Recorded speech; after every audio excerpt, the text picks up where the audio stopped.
नीट paper फुटी प्रकरणातील आत्ताच एक सीबीआयकडून ताजी बातमी समोर आलेली आहे. या प्रकरणात सीबीआयने नीट पेपर फुटीचा मास्टर माइंड असलेल्या पी.व्ही. कुलकर्णी त्याच्याशी संबंधित शिवराज मोटेगावकर यांनी केमिस्ट्रीच्या प्रश्नासाठी तब्बल 5 लाख रुपये दिल्याची माहिती सीबीआयच्या तपासामध्ये समोर आली आहे. तर मोटेगावकर यांच्या मोबाईल फोनमध्ये केमिस्ट्रीचे 132 प्रश्न मिळाले आहे. तर प्रश्न पत्रिकेच्या 36 इमेज मोटेगावकरच्या मोबाईलमध्ये मिळाल्या आहेत. दरम्यान मोटेगावकर यांच्याकडील 132 प्रश्नांपैकी 111 प्रश्न नीटच्या परीक्षेत उतरले असल्याचा खुलासा तपासात झाला आहे. आपण बघत आहोत सध्या जंतर मंतर दिल्ली येथे गेल्या तब्बल 19 दिवसापासून सोनम वांगचुक उपोषणाला बसले आहेत. त्याबद्दल मीडिया गप्प का? इतर कुठल्याही छोट्या मोठ्या प्रकरणामध्ये त्याचा मोठा बाव करण्यामध्ये मीडिया एक नंबर असते, पण आता हा जनतेच्या विद्यार्थ्यांसाठी हा एक जिकरीचा प्रश्न असल्याने तर मीडियाही गप्प आणि सरकारही गप्प. आता सध्याच्या परिस्थितीमध्ये तब्बल 19 दिवस झाले तर त्या ठिकाणी सोनम वांगचुक हे उपोषणाला बसले असल्यामुळे त्यांची प्रकृती एकदमच खालवली आहे असून सध्या त्यांचे शरीर आरोग्याची स्थिती अशा प्रकारे आहे की तब्बल 19 दिवसाच्या उपोषणामुळे सोनम वांगचुक यांचे वजन 9 ते 10 किलोने कमी दाखवत आहे. परत त्याशिवाय रक्तदाब व साखरेचे प्रमाण सुद्धा घसरलं आहे.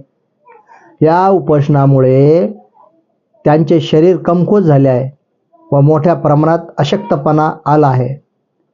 यामध्ये दिल्ली सरकारला उच्च न्यायालयाने आदेश दिले आहे की दिल्ली सरकारने सोनम वांगचुक यांच्यावर शासकीय डॉक्टरांकडून रोज वैद्यकीय तपासणी करावी.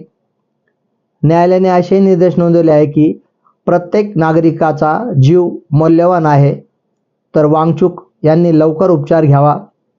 तसेच अनेक पक्षाचे पुढारी, नेते, अभिनेते यांनी उपोषण मागे घ्यावे असे वांगचुक यांच्याशी चर्चा केली, सल्लामसलत केला, त्यांच्याकडे मागणी केली उपोषणाला उठवण्यासाठी. यांना सांगितले, परंतु सोनम वांगचुक आपल्या प्रश्नावर ठाम आहेत.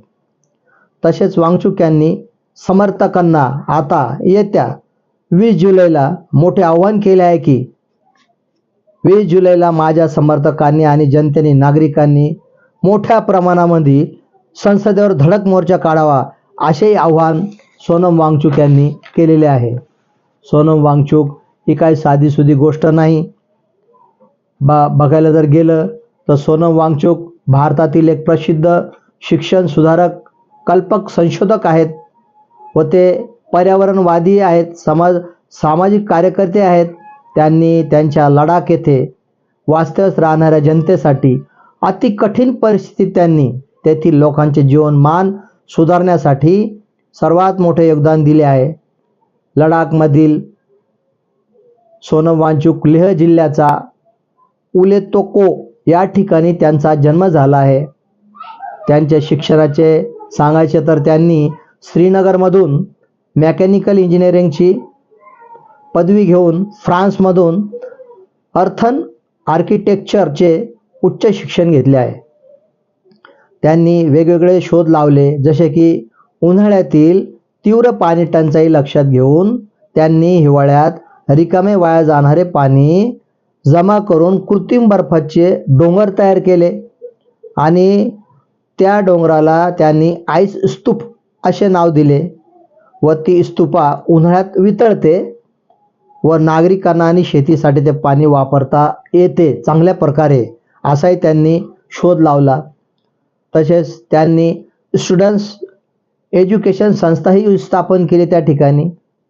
परत त्याशिवाय सौर ऊर्जेवर चालणारी घरे त्यांनी बनवली. त्यांना मॅग्सेसे पुरस्कारही मिळालेला आहे, रोलेक्स अवॉर्डही मिळालेला आहे. सोनम वांगचुक यांच्या जीवनावर आधारित आपण बघितला असताना आमिर खानचा चित्रपट 3 इडियट तोही बनवला गेलेला आहे. काही दिवसापासून ते सामाजिक आंदोलन करत आहेत पर्यावरण संरक्षणासाठी लडाखला विशेष राज्याचा दर्जा मिळावा त्यासाठी ते ठाम आहेत. तर आता चला तर बघूया 20 जुलैला 3 ते 4 दिवस बाकी आहे. काय या उपोषण सोडवण्यासाठी वांगचुक यांच्या सोबत सरकार बातचीत करेल का? या तर मग 20 जुलैच्या आंदोलनाने सरकारला मोठा धक्का बसेल का? याचा परिणाम काय होईल आता येणारा वेळच सांगेल. या उपोषणाने सर्वात मोठे नुकसान कोणाचे होणार कमेंटमध्ये कळवा. आपण पाहत आहात पोलीस डायरी न्यूज. मी राजू निर्भवने. लाईक करा, सबस्क्राईब करा, फॉलो करा.